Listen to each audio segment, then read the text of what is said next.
नमस्कार दोस्तों, आपका स्वागत है आपके अपने रिटेन ज्ञान चैनल में। जैसा कि न्यूज़ में काफ़ी चर्चा में है कि हमारे जो उपराष्ट्रपति जगदीप धनखड़ जी हैं, उन्होंने इस्तीफा दे दिया है। जैसे कि आप देख रहे होंगे कि इस्तीफे की जो फोटो है वो हमने यहाँ पर लगाई हुई है और यहाँ पर उनके द्वारा जो दिया गया इस्तीफा है उसके बारे में इस वीडियो में हम चर्चा करेंगे और स्टैटिक्स के जितने भी क्वेश्चन इस टॉपिक से रिलेटेड बनते हैं उनको भी इस सेशन में कवर करेंगे। तो आइए आज का सेशन हम स्टार्ट करते हैं। तो सबसे पहले हम देख लेते हैं कि जगदीप धनखड़ जी ने इस्तीफा क्यों दिया, उनका क्या कारण रहा इस्तीफा देने का, और इससे पहले ऐसे कितने उपराष्ट्रपति हैं जिन्होंने इस्तीफा दिया है और किन कारणों से दिया है।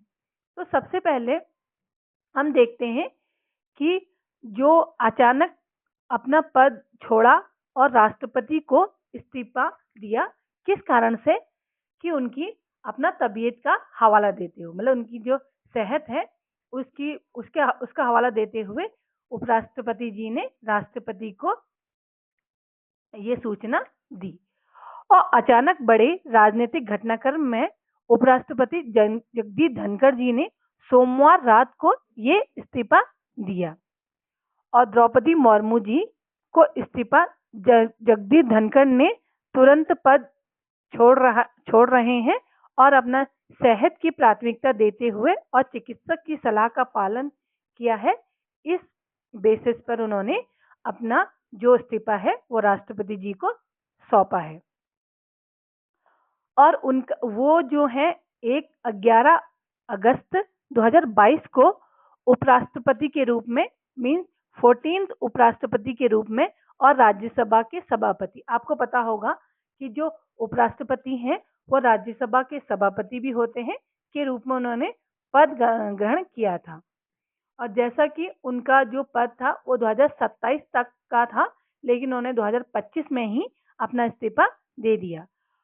और ये इस्तीफा काफी चर्चा में रहा क्योंकि सोमवार को उन्होंने जो हमारा मॉनसून सत्र शुरू हुआ है, आपको पता होगा इस बार हमारा जो अभी मॉनसून सत्र स्टार्ट हो चुका है, उसका जो पहला दिन था उसमें उन्होंने संसद को संबोधित किया था, मीन्स वहां मौजूद रहे थे और अचानक उन्होंने देर रात को इस्तीफे की घोषणा कर दी।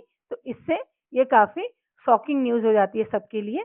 अब हम देख लेते हैं उनके कैरियर देखने से पहले हम देख लेते हैं कि हिस्ट्री में हमारे जो दो उपराष्ट्रपति थे इससे पहले, उन दोनों ने भी इस्तीफा दिया था। सबसे पहले की बात करें तो वीवी गिरी जी ने हमारे इस्तीफा दिया था इससे पहले, और उन्होंने किस रीजन के हिसाब से दिया था, क्योंकि उन्हें प्रेसिडेंशियल इलेक्शन के लिए लड़ना था, इसलिए उन्होंने इस्तीफा दिया था। इन्होंने दिया था 1969 में इस्तीफा।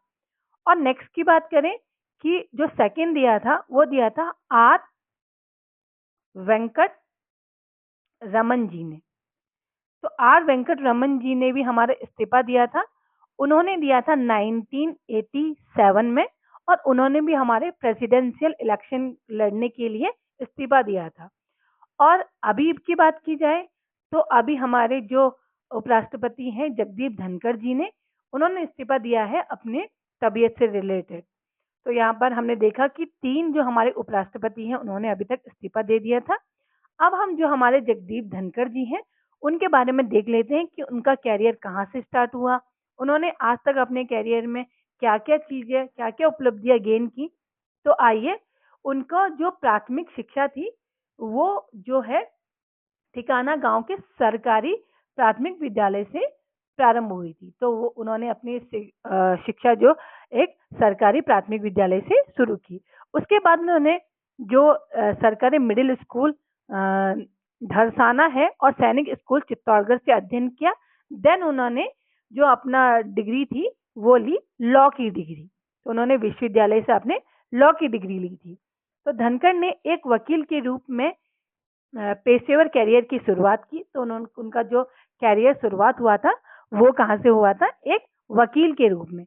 और समाजवादी राजनीतिक के शुरुआत के बाद उन्होंने कांग्रेस के कई दलों में रहे वो, और आखिरकार उन्होंने जब बीजेपी का दामन तब थामा जब बीजेपी का जो शीर्ष में नेतृत्व था वो किसका था? अटल बिहारी वाजपेयी के का था।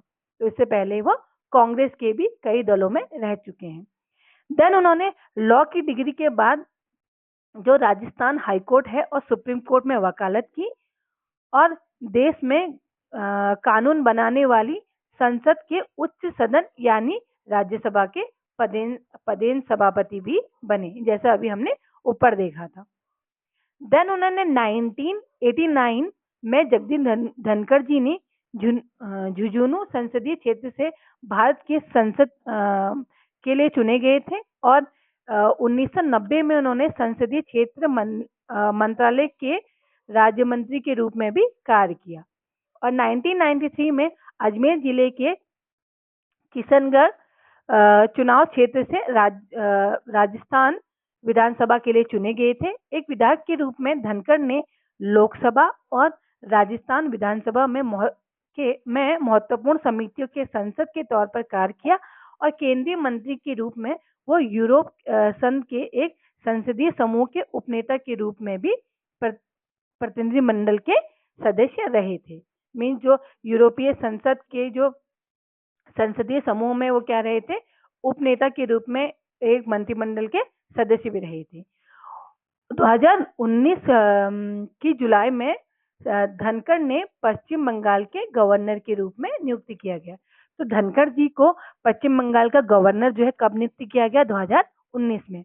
और 1990 में जो राजस्थान हाई कोर्ट के सीनियर वकील के रूप में नामित किए गए, उसके बाद उन्होंने सुप्रीम कोर्ट की भी प्रैक्टिस की थी। देन 30 जुलाई 2019 को बंगाल के गवर्नर मीन्स राज्यपाल का पद ग्रहण किया और वह राज्य के सबसे वरिष्ठ अधिवक्ता थे उस टाइम पे बंगाल के। देन हम देख लेते हैं कि संविधान में जो उपराष्ट्रपति के बारे में क्या क्या प्रावधान किया गया है, क्योंकि ये टॉपिक बहुत इम्पोर्टेंट है, इतना न्यूज में रहा है, तो इससे जो स्टैटिक्स क्वेश्चन है वो बनने काफी इम्पोर्टेंट हो जाते हैं। तो आइए अब हम देखते हैं कि कौन कौन से क्वेश्चन इससे बनते हैं। तो आइए स्टार्ट करते हैं। जो उपराष्ट्रपति के बारे में आर्टिकल का प्रावधान किया गया है वो 63 में किया गया है और संविधान के उपराष्ट्रपति से संबंधित जो प्रावधान है वो हमारा अमेरिका से लिया गया है कि भारत का एक उपराष्ट्रपति होगा। ये कहाँ से लिया गया है? अमेरिका से लिया गया है। और उपराष्ट्रपति जो है वो राज्यसभा का पदेन सभापति होता है। ये बोला गया है आर्टिकल 64 और आर्टिकल 89 में। ये इंपॉर्टेंट हो जाता है, इसे इंपॉर्टेंट मार्क कीजिएगा कि जो हमारे जो राष्ट्रपति हैं, उपराष्ट्रपति हैं, वो जो है राज्यसभा के पदेन सभापति होंगे। ये किस आर्टिकल में दिया गया है? और अगर उपराष्ट्रपति जो होते हैं वो राज्यसभा के सदस्य नहीं होते और ना ही उन्हें मतदान देने का कोई अधिकार होता है, लेकिन अगर कोई निर्णायक मत आया कि निर्णय अब एक मत से डिसाइड किया जाएगा कि किसके पक्ष में रहेगा, तो ऐसे में उपराष्ट्रपति जी हमारे उनको यह निर्णायक मत देने का अधिकार प्राप्त होता है। अब हम देख लेते हैं कि आज तक के कार्यकाल में कई बार क्वेश्चन पूछा जाता है कि कौन कौन जो उपराष्ट्रपति रहे हैं। तो पहले हमारे रहे थे डॉक्टर एस राधाकृष्णन 1952 से 1962 तक, अराउंड 2 कार्यकाल रहे उनके। उसके बाद डॉक्टर जाकिर हुसैन, देन वीवी गिरी। अभी हमने वीवी गिरी के बारे में पहले भी देखा था कि उन्होंने इस्तीफा दिया था प्रेसिडेंसी इलेक्शन के लिए। गोपाल स्वरूप पाठक, बी डी जत्ती, न्यायमूर्ति मोहम्मद हियातुल्ला, आर वेंकट रमन भी हमने इससे पहले देखा था कि उन्होंने भी इस्तीफा दिया था। के आर नारायणन 10वें हैं तुम्हारे कृष्णकांत। उसके बाद आते हैं भैरव सिंह शेखावत। उसके बाद आते हैं Hamid Ansari, then M Venkaiah Naidu, then हमारे अभी के जो जिनके बारे में ये न्यूज बहुत इंपॉर्टेंट हो जाती है, जगदीप धनखड़ जी, जिन्होंने अपने कार्यकाल 2025 में ही खत्म कर दिया, जो 2027 तक उपराष्ट्रपति के पद पर थे। देन हम देख लेते हैं कि एक उपराष्ट्रपति होता है जब उसके लिए क्या क्या योग्यता होनी चाहिए कि वो भारत का उपराष्ट्रपति चुना जा सकता है। तो सबसे पहले वो भारत का नागरिक हो और 35 वर्ष की आयु पूरा कर चुका हो, ये इम्पोर्टेंट हो जाता है, इम्पोर्टेंट मार्क कीजिएगा। और राज्यसभा के सदस्य निर्वाचित होने के योग्य हो और निर्वाचन के समय किसी पद पर नहीं हो। अगर वो निर्वाचन के समय किसी पद पर होता है तो ऐसा माना जाएगा कि जब उन्होंने पद ग्रहण किया है जिस टाइम से, तो उस टाइम से जो उनका जो पहला वाला पद था वो रिक्त हो गया है। आई होप आपको समझ में आ रहा होगा। अब देख लेते हैं कि उपराष्ट्रपति के निर्वाचन के लिए निर्वाचन मंडल क्या है। तो जो निर्वाचन मंडल है, मेन उनका जो निर्वाचन होता है किस किस तरीके से होता है, उसके बारे में आर्टिकल 66 फर्स्ट में बोला गया है। और जो उपराष्ट्रपति का जो चुनाव होता है उसमें हम आम जनता मतलब पार्टिसिपेट नहीं करते हैं।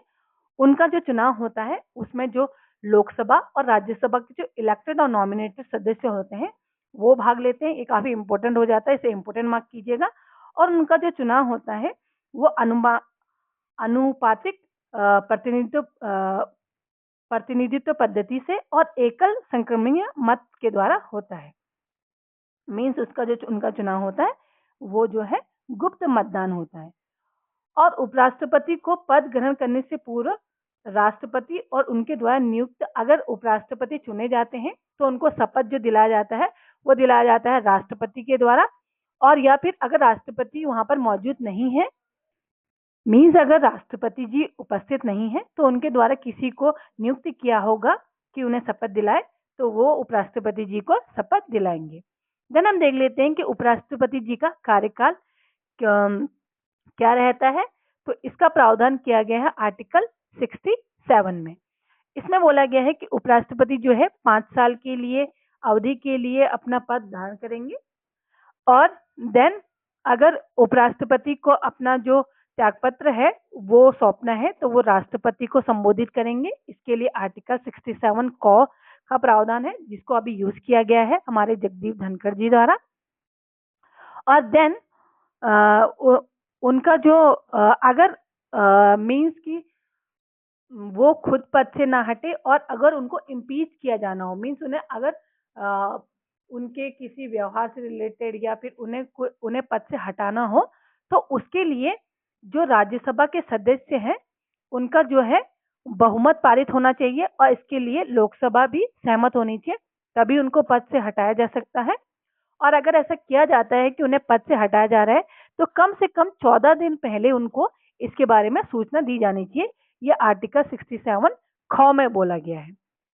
देन देख लेते हैं कि अगर उनका पद जो है वो समाप्त हो जाता है तो जब तक उनका उत्तराधिकारी उस पद को ग्रहण नहीं करता तब तक उस पद पर बने रहेंगे, अगर ये प्रोसेस नॉर्मल होती। और जो ये बोला गया आर्टिकल 67 गौ में। और जो राष्ट्रपति का जो उपराष्ट्रपति का चुनाव है वो 6 मंथ के अंदर कंप्लीट किया जाना चाहिए। मीन 6 मंथ के अंदर उसमें उपराष्ट्रपति को भरना जरूरी हो जाता है। तो उपराष्ट्रपति के निर्वाचन से संबंधित अगर उनका जो निर्वाचन है उससे संबंधित कोई विवाद है तो उसका जो निपटारा किया जाएगा वो उच्चतम न्यायालय में किया जाएगा। और अगर ऐसा होता है कि उन्हें अवैध घोषित किया जाता है, अगर निर्वाचन अवैध होता है तो उनके द्वारा जो कार्य किए गए हैं वो अवैध घोषित नहीं किए जाएंगे। राष्ट्रपति के पद खाली होने पर उपराष्ट्रपति जो है उनके बिहाफ पे काम कर सकता है। मीन्स अगर राष्ट्रपति नहीं है तो उपराष्ट्रपति जी उनके बिहाफ पर काम करेंगे, राष्ट्रपति का जितना भी काम होगा वो कंप्लीट करेंगे। ये बोलता है आर्टिकल 65। और ये इसकी जो अधिकतम अवधि रहेगी वो सिर्फ 6 मंथ की रहेगी, वो 6 महीने तक उनके बिहाफ पे काम कर सकते हैं। और इस दौरान जो है राष्ट्रपति का चुनाव कराना 6 महीने के अंदर वो कंपलसरी हो जाता है।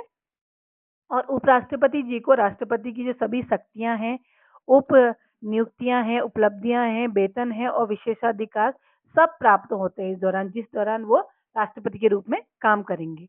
और अगर जो उपराष्ट्रपति होता है वो राष्ट्रपति के रूप में काम करते हैं तो जो है वो जो राज्यसभा के सभापति के रूप में कार्य नहीं करेंगे। और आर्टिकल जो 97 के अधीन राज्यसभा के जो सभापति हैं वो वेतन और भत्ते के हकदार भी नहीं होंगे।